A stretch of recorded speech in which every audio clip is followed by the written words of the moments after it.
Hi, boys and girls. This is Mrs. Pearson, your elementary ELL teacher. Today we're going to do an oral and written retell for the story The Dot by Peter H. Reynolds.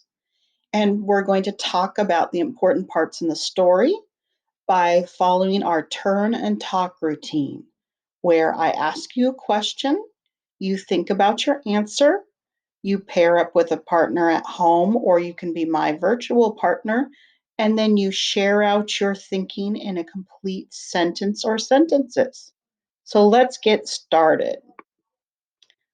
First, we're going to review the vocabulary words because I will have some of these words in the retell.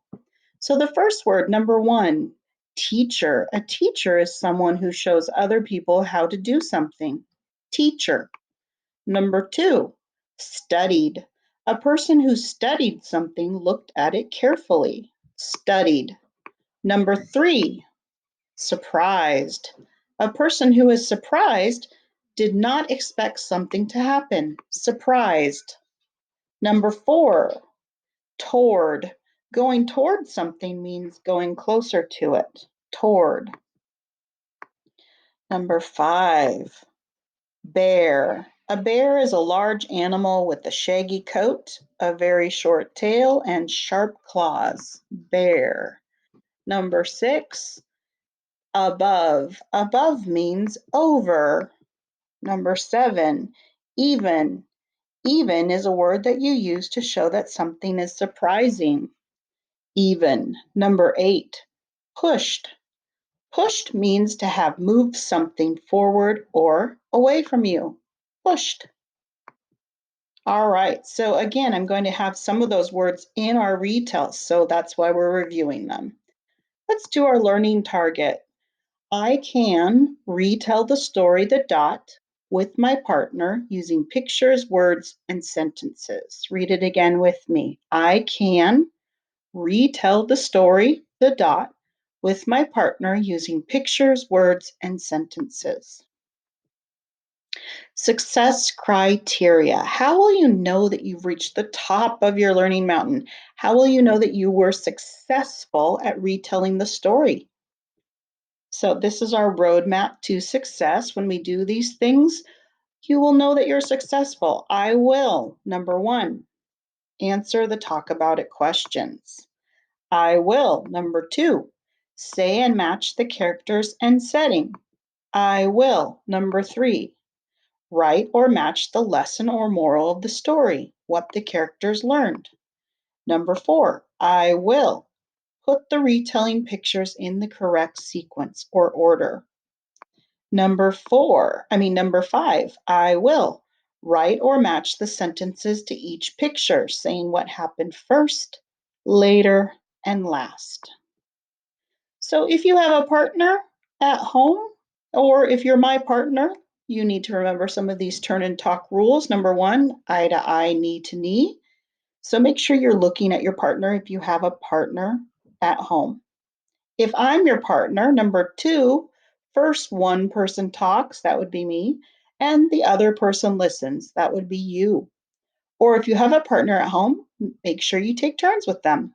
Number three, then the next person talks, that would be you, and the other person listens. I can't hear you, but I am encouraging you to say your answers out loud in a complete sentence.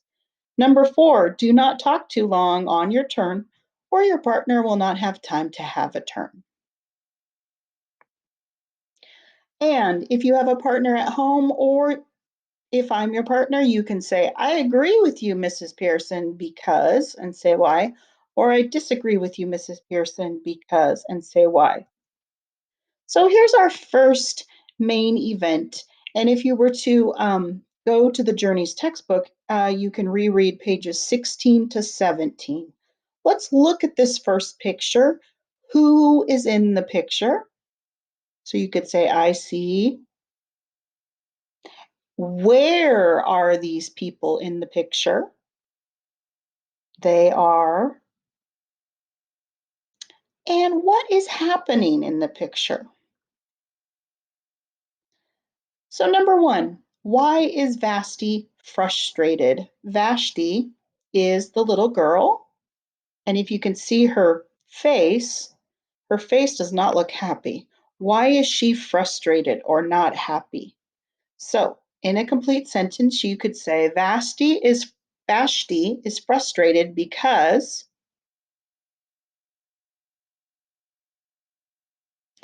Right. So Vashti is frustrated because she doesn't think she can draw. Look at her paper.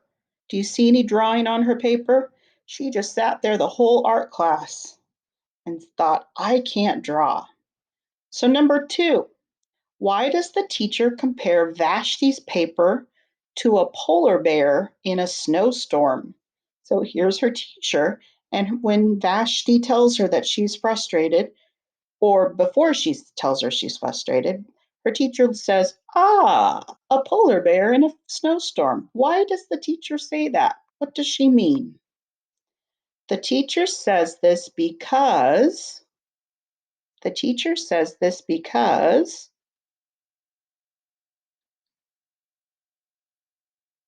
well, I think she's trying to encourage Vashti and could you see a polar bear in a snowstorm? No, because a polar bear is white and a snowstorm would be white. So when she sees this paper, she's trying to be funny and saying, oh, a polar bear in a snowstorm. Very unique. Even though we both know it is a blank piece of paper. And number two, look carefully at the picture. Who do you see in the picture? Where is she? What's the setting? And what is she doing or what is happening? If you were to go back to the textbook, in the Journeys textbook, you would reread pages 18 to 21 to answer these two questions. And the first question, number one, what does Vashti's teacher tell her to do? You can kind of see it on the page there, picture. First, her teacher says, then. So what does our teacher tell her to do? First, then.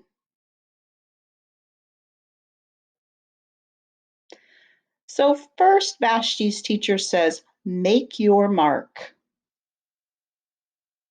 So what does Vashti do? She makes a dot. And Vashti shows the teacher the dot. Then the teacher says, sign it. So what do we see in the picture? She's signing it, Vashti. Now, do you think how do you think Vashti is feeling right now? How do you think Vashti is feeling right now and why? So, in a complete sentence, I think Vashti is feeling because, I think Vashti is feeling because,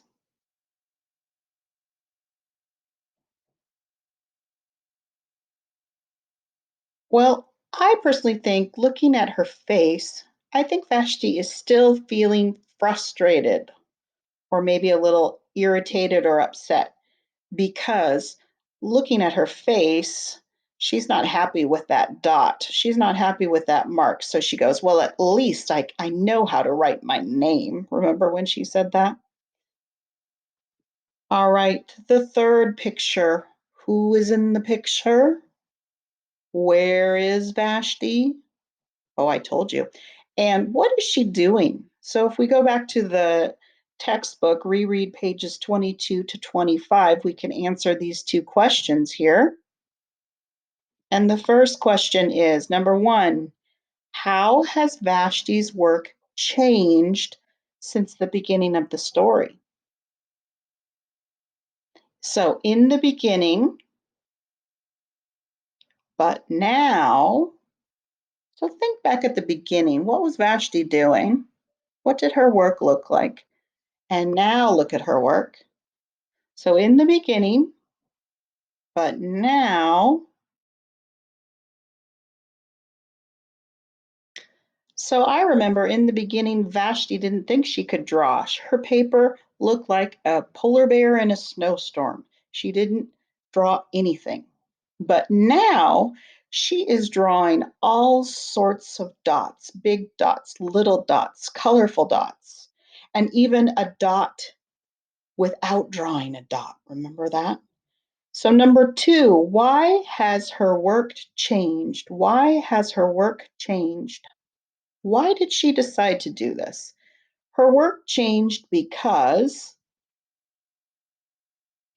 so think, why has her work changed? And say, her work changed because,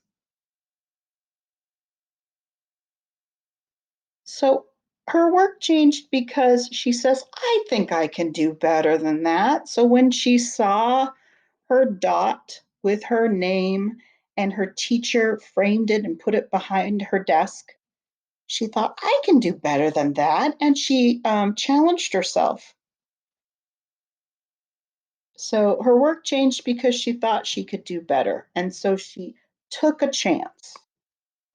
Here's our last important event. If you reread pages 30 to 33, you can answer these two questions. Look at who is in the picture and what is happening in the picture. Think about that for a minute. And here's your question. How is Vashti like her teacher? So how is Vashti like her teacher? So answer in a complete sentence. Vashti is like her teacher because,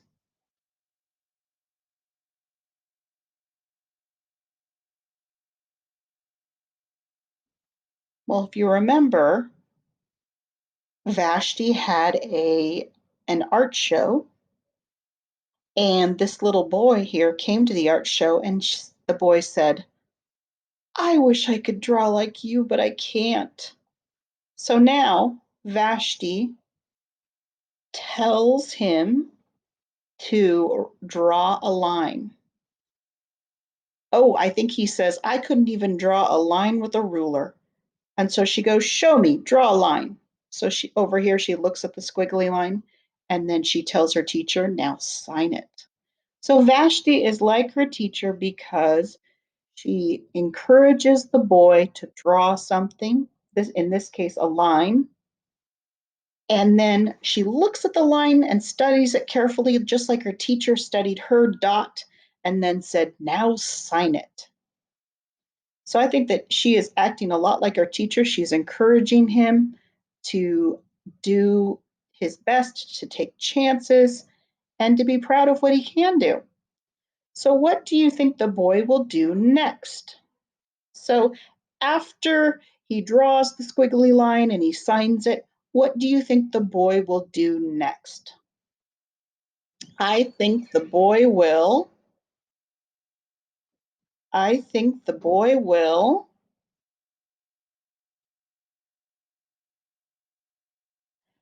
I think the boy will say to himself, I think I can do better than that. And maybe he will start to draw more lines, more creative lines, colorful lines, big lines, small lines, and make a line without a line, and get better and better and take more chances and to have faith in himself, to believe in himself. So here's our retell for the story, The Dot. So we're going to review and retell, that means tell again, the story. The characters were, who were the main or the characters in the story? The characters were, the teacher, Vashti, and the boy.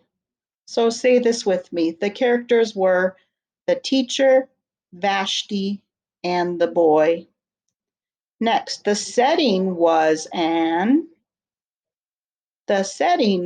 and where did the story mostly take place? The setting was an art class, remember? The teacher was an art teacher and Vashti was in art class. So down here at the bottom, we're going to talk about the lesson or the moral of the story. Because when you're in the classroom, I usually hand out a piece of paper where you cut out the characters, the setting, and then we paste the lesson down at the bottom. So look down at the bottom of the paper. It says, in the end, Vashti learned how to believe in herself. In the end, Vashti learned how to believe in herself. Remember at the beginning, she didn't believe in herself. She didn't think she could draw, and she was very frustrated. But in the end, after she took some chances and worked on it, she learned how to believe in herself. So let's put the pictures in the correct sequence or the correct order that they were in the story. Do you remember this picture? First, there was the teacher and Vashti.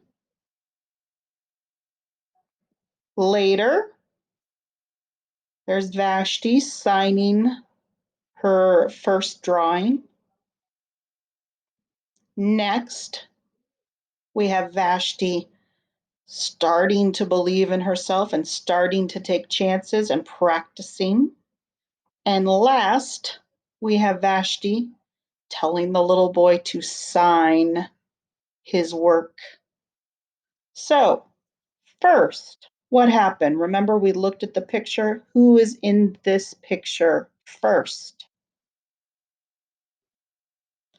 First, Vashti didn't think she could draw. Her teacher looked at her blank paper and said, "Ah, a polar bear in a snowstorm." So if you noticed, I underlined the word teacher and bear because those were one of our important words from the story that we reviewed. So read it with me or listen. First, Vashti didn't think she could draw. Her teacher looked at her blank paper and said, "Ah, a polar bear in a snowstorm." So later, what is going on here? Her teacher encouraged her to make a mark. So Vashti made a dot. See, there's the dot. After her teacher studied it, she pushed it toward her and said, "Now sign it." So listen again. Later, her teacher encouraged her to make a mark. So Vashti made a dot. After her teacher studied it, she pushed it toward her and said, "Now sign it." And again, here's our vocabulary word teacher or sight word teacher, studied, pushed, and toward. So next or after that, what happened? Vashti thought she could do even better and began to paint all sorts of dots. She even made a dot by not painting a dot. So here's our vocabulary or sight word even, even. Remember, even, surprisingly. So next, Vashti thought she could do even better and began to paint all sorts of dots. She even made a dot by not painting a dot. Now we have last. Vashti met a boy who didn't think he could draw. Like her teacher, she encouraged him to draw a line. When he drew it, she said, "Sign it." So listen again. Last, Vashti met a boy who didn't think he could draw. Like her teacher, she encouraged him to draw a line. When he drew it, she said, "Sign it." So, boys and girls, I hope you enjoyed retelling the story and talking about the story, The Dot. Have a great day.